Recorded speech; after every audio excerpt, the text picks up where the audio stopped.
Welcome back to another episode of Wannabe Canon, where I pitch different ideas that I would like to see in the cinematic universe. I am doing my DCU Reboot. This is part 1, titled Batman and Superman Year 1. Welcome back to my Wannabe Canon.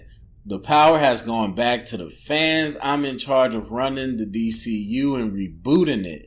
So there's two things I'm going to keep from the actual universe that I think work. Number one, keep the story focused on Batman and Superman.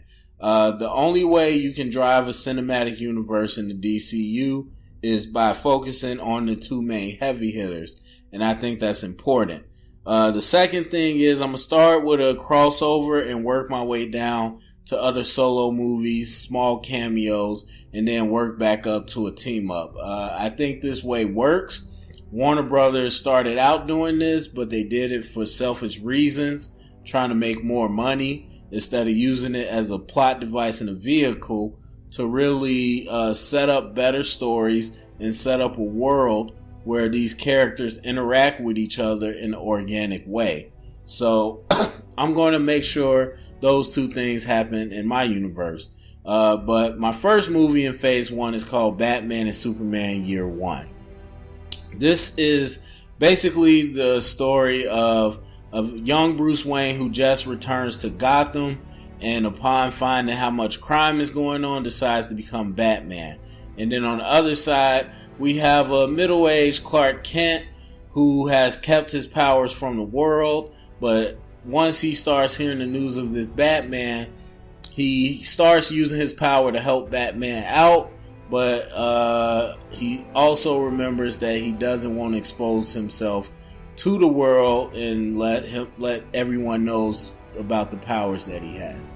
So, looking at the main characters, Bruce Wayne is basically the Bruce Wayne we all know and love. He gets back to Gotham after traveling the world, studying crime and criminals, and training with the League of Shadows. He kind of wants to play low-key. He surveys the city and tries to find out who are the heavy hitters and what type of dirt is going on, so he knows how to attack the crime. But after doing some digging, he finds out that Gotham is infested with international criminals from organizations all over the world that he's already fought with. And so when he sees how bad it is, he decides to take up the mantle of Batman and create a thing that can be a symbol, as we all know Batman is. Now, this is kind of year 1, nose to the ground, noir detective Batman. He definitely has a lot of skills, but he's learning on the job and really working towards the Batman that we all know and love. But he's single-minded. All he cares about is getting rid of crime in Gotham, just like Batman has always been. But he's a little more headstrong, a little more gung-ho than maybe the Batman we see now. Now, on the other side, you got Clark Kent. Clark has grown up with the Fortress of Solitude.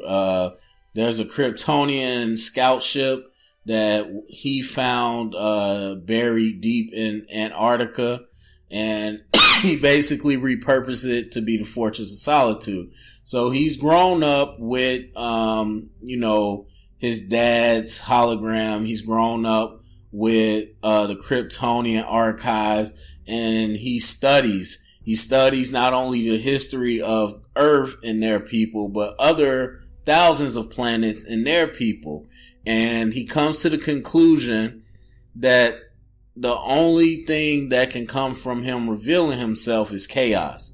No matter how it happens, it's going to end in chaos. And so for that, he decides not to reveal his power to the world. So both of his parents are alive. His Earth parents, Martha and John, I believe, is his name that John? Well, anyway, yeah, so they're both alive, and opposite of the real DCU, they want him to be a hero. They want him to use his gifts, but he feels that to protect humans, the best thing for him to do is not show his power. But once Batman becomes a national thing, he says, hey, he finds hope in this guy. He looks at Batman almost the way Batman looked at Harvey Dent in The Dark Knight. He sees him as a white knight, as a regular guy that is cleaning up the streets without superpowers. And so he decides to kind of help Batman by flying over to Gotham whenever he can. So Gotham and Metropolis in this universe are like New York City and LA. They're on opposite ends. But we got to look at Superman's power. He can learn a lot really quickly. And that's kind of why he's really smart and he knows everything from Kryptonian archives. He's also really fast. He's faster than the speed of bullet, could be faster than the speed of light. He's able to get over to Gotham real fast and help Batman without ever being seen. And so no one knows who's helping, but he feels it's kind of his way of giving back to the world without having to expose himself. So that is Clark that really is fighting within himself to help people because he naturally wants to help people. I think it is a little more light-hearted Clark than we've seen before, but still someone that's grounded in dealing with that struggle. But he has a natural, a natural gift that he does want to share, but he knows what's better to do for it. Now, the climax of this movie happens when Batman gets caught by one of his villains, and they're broadcasting it on national television. So now Clark has to make the decision to either save Batman or, save Batman and expose himself to the world, or keep his, power secret and let Batman die. The very person that has inspired him so much. The guy that he thought, was really showing the potential of humans and doing things that he couldn't is about to die. And so it's up to him to choose. Now, going forward, we know what he chooses to do, but this is really the birth of the Superman. And Clark not only taking on the name and the uniform, but consciously making that decision to be more than just what he's been so far in his life.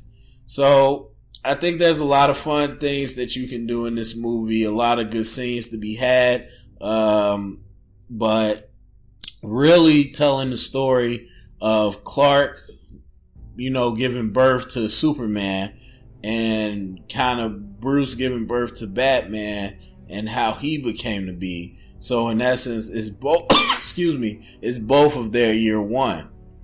Now the end credits scene, we find Batman and Superman 5 years later as they meet up in Metropolis at night.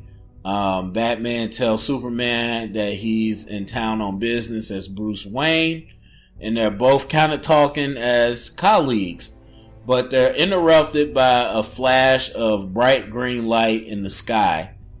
And before they can even say anything, there's a crack in the sound barrier, and comes flying down is Hal Jordan. And he tells them, I'll explain later, but I'm here to warn you that something's coming to Earth, and it's Kryptonian. So that is Batman and Superman year one, number one movie in phase one of my DCU reboot. Go to the comment section. Let me know what you thought. Let me know about your ideas for a DCU reboot. Definitely stay tuned for the rest of the movies as I pitch you the plot and ideas throughout my DCU reboot. Next up will be Wonder Woman, if by land, if by sea.